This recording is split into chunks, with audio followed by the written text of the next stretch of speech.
दर्शकों, आज हम चर्चा करें उन अद्भुत ज्ञानों के बारे में जिन्हें भगवद गीता हमें सिखाती है। भगवद गीता, जिसे आमतौर पर गीता के नाम से जाना जाता है, यह भारतीय महाभारत ग्रंथ का हिस्सा है और इसमें कुल 700 श्लोक होते हैं। यह एक महत्वपूर्ण दार्शनिक और आध्यात्मिक पाठ है जो युद्ध भूमि पर अर्जुन द्वारा उठाए गए नैतिक संकटों और कर्तव्यों के मामले पर आधारित है। गीता अर्जुन और भगवान कृष्ण के बीच की एक गहरी बातचीत है, जहां भगवान कृष्ण अर्जुन के रथ चलाने वाले दर्जी के रूप में उनकी सहायता करते हैं।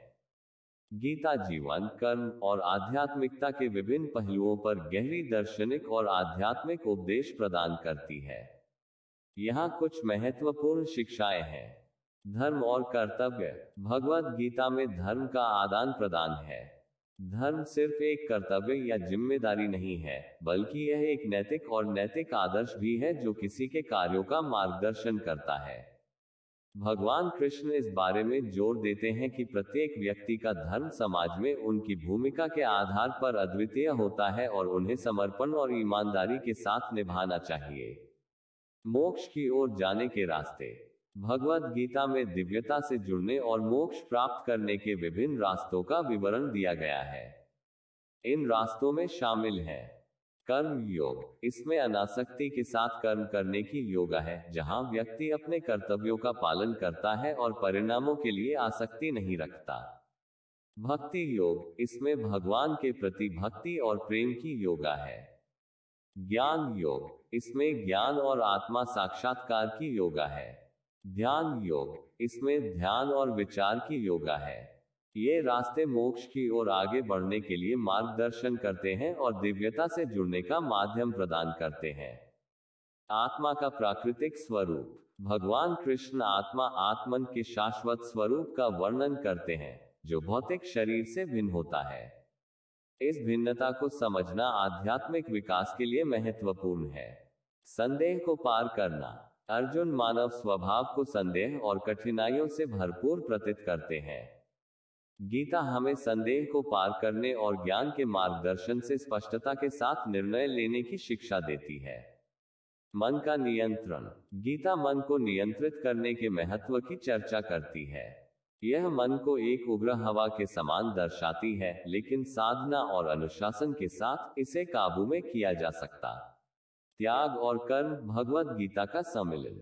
भगवद गीता द्वारा यह सुनिश्चित किया जाता है कि त्याग मतलब संसारिक मोह का त्याग करना और सक्रिय जीवन में अक्रिया मतलब निष्कर्म कर्म में आपातकालीनता बनाते हैं। यह सलाह दी जाती है कि व्यक्ति जगत में सक्रिय रूप से शामिल होकर एक अलगावशिष्ट दृष्टिकोण बनाए रख सकता है। भगवान का सार्वभौम रूप। अध्याय 11 में भगवान कृष्ण अर्जुन को अपना विश्व सार्वभौम रूप विश्वरूप प्रकट करते हैं, अपनी सर्वव्यापकता और ब्रह्मांडिक शक्ति का प्रदर्शन करते हैं।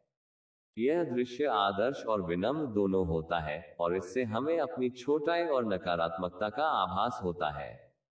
विश्वास की महत्वपूर्णता। गीता में प्राचीन दिव्यता में अटूट विश्वास को जीवन की चुनौतियों को पार करने और आंतरिक शांति की खोज में माध्यम माना गया है।